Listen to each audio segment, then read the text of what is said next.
topic rollers from last week, we do not have any ties. Yep, and this is for the week of June 22nd through the 28th. Yes, and who do we have in second place? We have Keep Young Wellness Center in second Keep Young place. Wellness Center. Congratulations. And in first place, we have AO Scan Global, and we will send you a 6-pack of AO Scan sample passes. Great job to all of you. All right, today we have on, I think what do they say? It's the GOAT? Yes, the greatest GOAT. of all time. Yes, we have the GOAT. Loran Swensen. Okay, Lauren, I want to tell a little story here, if that's okay. So if we can just cue the music. So sound has been a part of human experience for thousands of years. Ancient cultures have used bowls, bells, chants, mantras, and much more in spiritual, wellness, meditative practices and traditions. As far back as the 1500s and 1600s, physicians and scientists experimented with and studied how sound influenced the body. A really fun one was Hieronymus Capivacci in 1589. He placed one end of a rod in a patient's mouth and the other against the vibrating string of a zither. And now zither, if you don't know what that is, I didn't know either. I thought initially it was the instrument that Catherine O'Hara's character played in A Mighty Wind. But I think she played the auto harp. But it's something similar to that, a little small stringed instrument.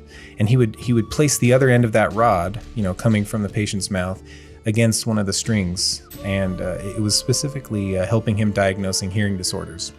So let's go to 1711, a royal musician and trumpeter, John Shore, who played in front of the likes of King James II and George Frederick Handel. Split his lip actually after a concert, and so he could no longer play the trumpet. And so with music in his veins, I guess, he had to switch to playing the lute, which is a 6-paired string teardrop shaped instrument with a bent neck. And it's actually, if I'm right, it's the music that's playing over us right now. It was a challenge to tune it though, and so he invented a tool to help him. And it became what we know now as the tuning fork. And so if we go into kind of the next level of, I suppose, fascination, was when music and medicine sort of intersected.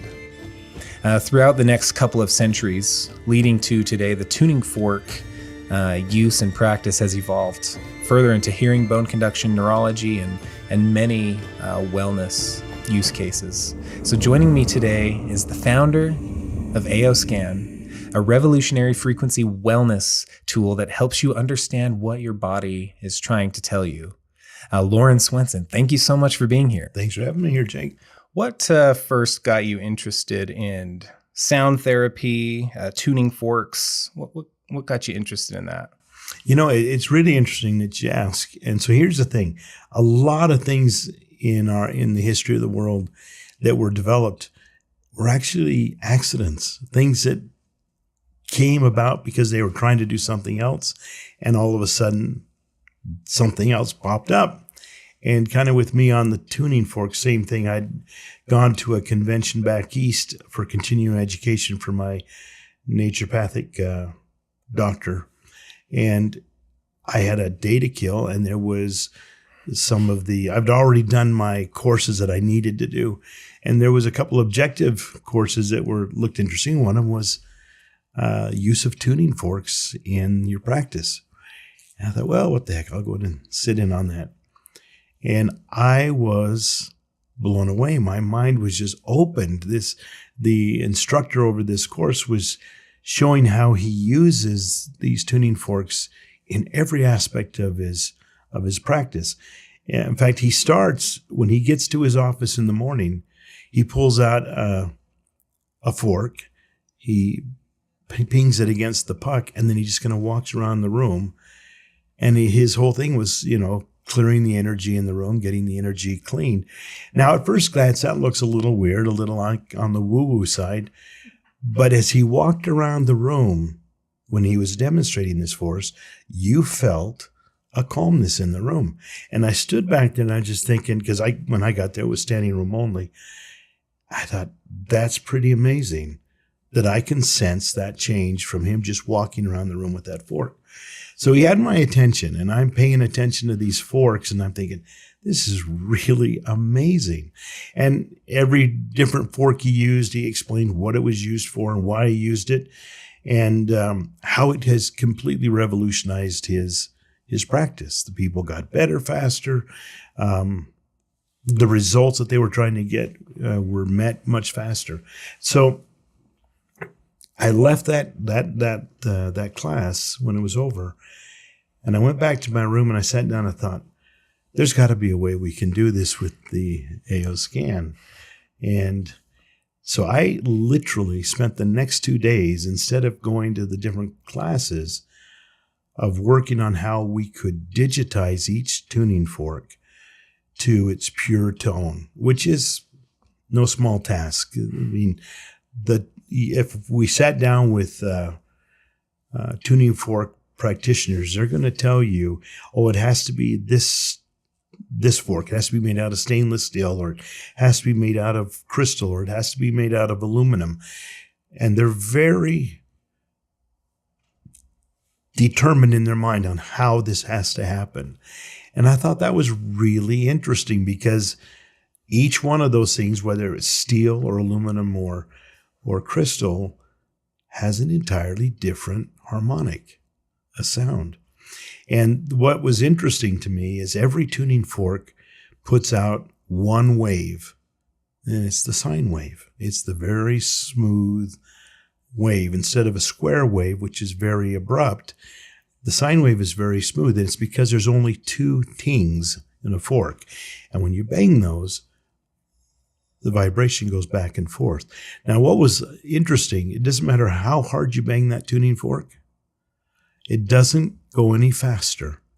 It's whatever that fork was cut and tuned to, that's the frequency we'll always produce. It might be a little louder, but it won't be any faster. That frequency is always the same. So that's what got me into thinking about how can we bring the tuning forks into the AO Scan, was going to a course that had nothing to do with what I was there for. And yet we came home with the AO Tune. How do you do that in general? Decide what goes into AO Scan? Is it experiences like that? Do you kind of let yourself be led and to things? Okay, that question has lots of branches, so we'll try and take the main one. Like I said, I didn't go with the idea of put tuning forks in. I came away with that. So it was an experience I had that opened up that, that gave you that light bulb moment that says, this would be a good tool. In general, how we determine what can go in and out of into the scanner is we look at what's out there in the industry and say, can this be simplified, digitized, and duplicated? And so if it can meet those 3 things, then that's pretty much what brings it in. And there is so much, Jake, there's so much happening in the world right now with new technology and new therapies and new techniques that I don't see the AO Scan ever being fully done. I think it's just going to be a bigger toolbox. It has to move to more like a semi truck.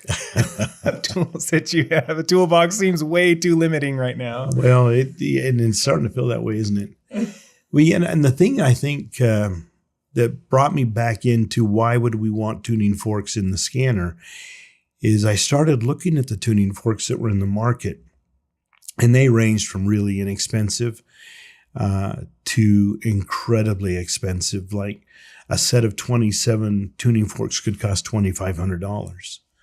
And you think, okay, do I need all of those? And you sit down and you say, there's really only about 3 to 5 forks that are used all the time. But there are times when you'd want to use all of those. And so we're thinking, well, okay, how many people can afford to bring, 12 tuning forks or more with them every time they go to do something, and then learn how to use the tuning forks? And that's an art in and of itself. But if we could put all the forks into the scanner and use the transducer to deliver that signal, are we going to make it as good as the actual tuning fork? And that was the question. And that took us a few months to work out those bugs. And if you're listening, we're holding a weighted tuning fork and an unweighted tuning fork. So anyway, these are physical tools. You can hear them, you can feel them. And so my first thought is when you digitize something, you just hear it, right? So I'm curious to, well, what can digital do that physical can't? Okay, so the real plus or the real pro for using the AO tune versus an actual physical fork is you don't have to bang it, and that frequency will stay consistent and constant until you turn it off. Whereas if you use a physical fork, once you bang it and you start the vibration, it'll last maybe 10 to 20 seconds before it has to be banged again. And not that anything's bad with that, it's just that the frequency will get softer. Now the frequency will still be the same, but the intensity of it, the volume of it will go down. Whereas with a digitized version, it's constant all the way through. So that's the biggest thing. Now, when you show a weighted tuning fork, weighted tuning forks are primarily for sending the vibration down the stem to where you place the stem on the body, and it's directing that vibration right into the body. An unweighted tuning fork, on the other hand, is sending the vibration out in the air from the ends of the tings. And so that's sending it out. So two totally different applications, both important, but totally different in the way they're delivered.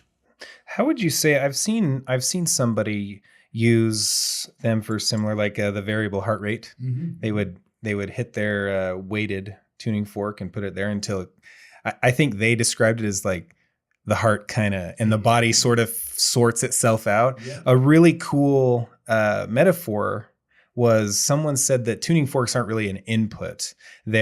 So imagine this, you've got food in your teeth and your hair's messed up a little bit, or maybe, something's wrong with your clothes. You go to a mirror and then you're like, you can fix that immediately. Oh yeah, let's get fix all these things. And tuning forks, she compared them to tuning forks are a mirror for your body.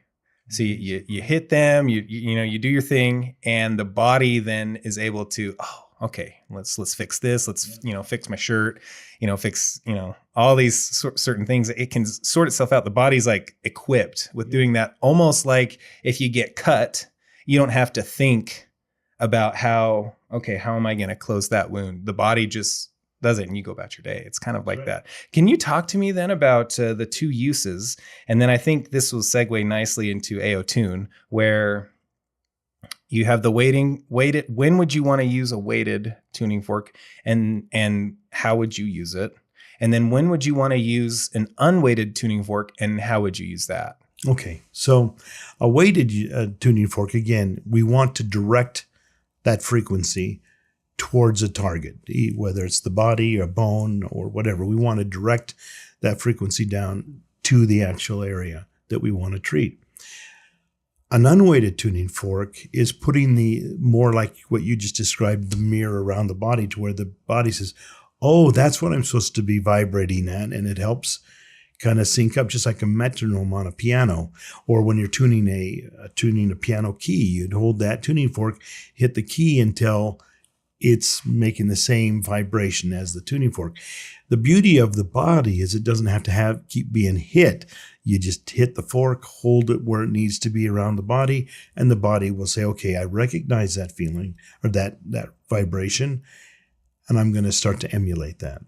And that's where the two are. So one is to direct it to a point. The unweighted is to just kind of let the body find where it needs to get back in sync. And I might be getting ahead of myself a little bit, but I also have tried to see, because of course my question, and maybe some of our viewers or listeners would have the question, okay, if I've got like my knee hurts or I have kidney issues, what's the frequency or what's the hertz? What's the right tool to use for a kidney or a knee or something?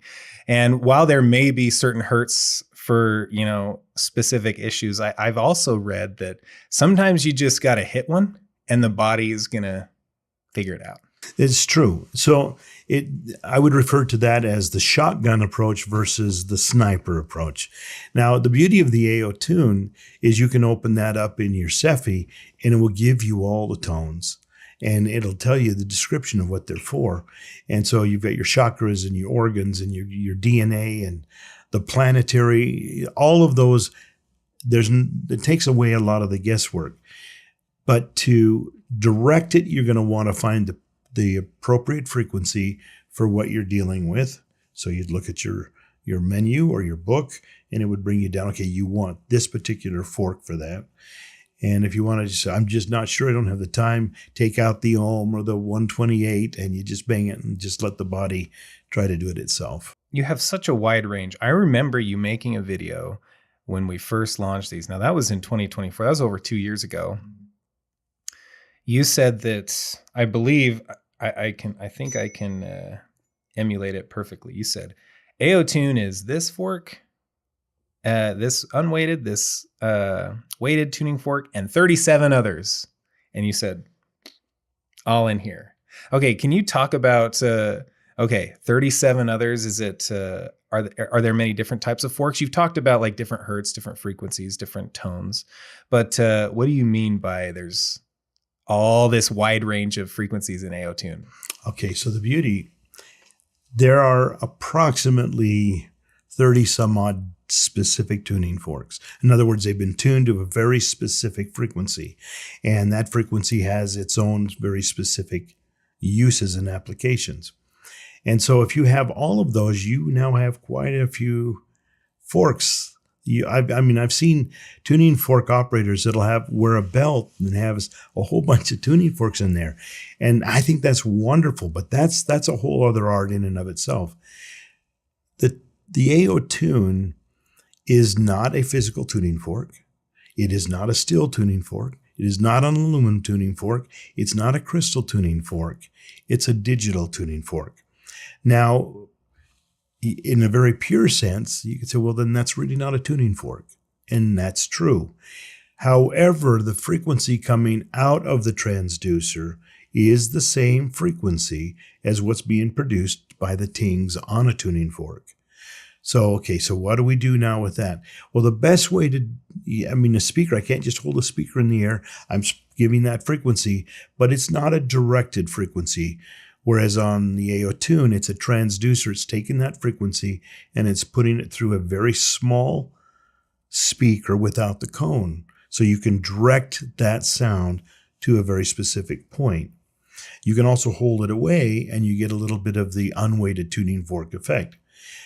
What we've done, which we think compensates for not being a steel, crystal, or aluminum fork, is we've actually put a little pad of sine right on the bottom of the transducer. And that's about 2 millimeters thick.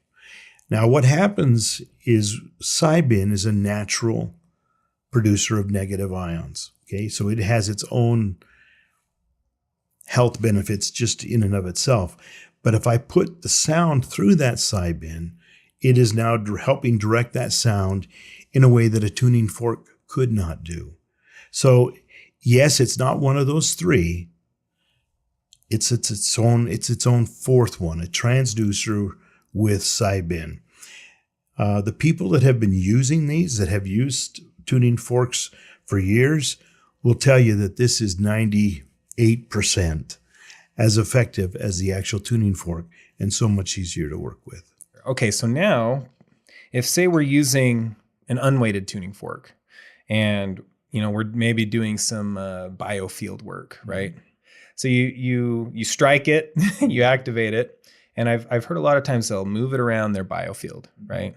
And if they find a spot where maybe they start to hear something a little different, maybe the frequency goes up, down, whatever, they'll hold it there until it kind of works itself out, and then they can move it to another spot. No, the interesting thing, what you said, it might change a little bit. The tuning fork didn't change, but your body's perception of it did, which means that part of the body says, okay, I'm out of sync here.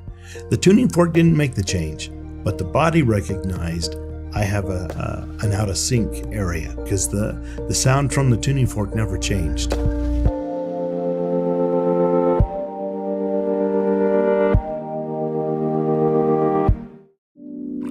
This oil represents fat in your body.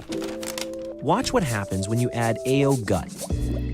Look at it, grab on, trap it, drop it. This is what's happening in your body every time you take gut. Use AO gut and quit holding on to extra fat.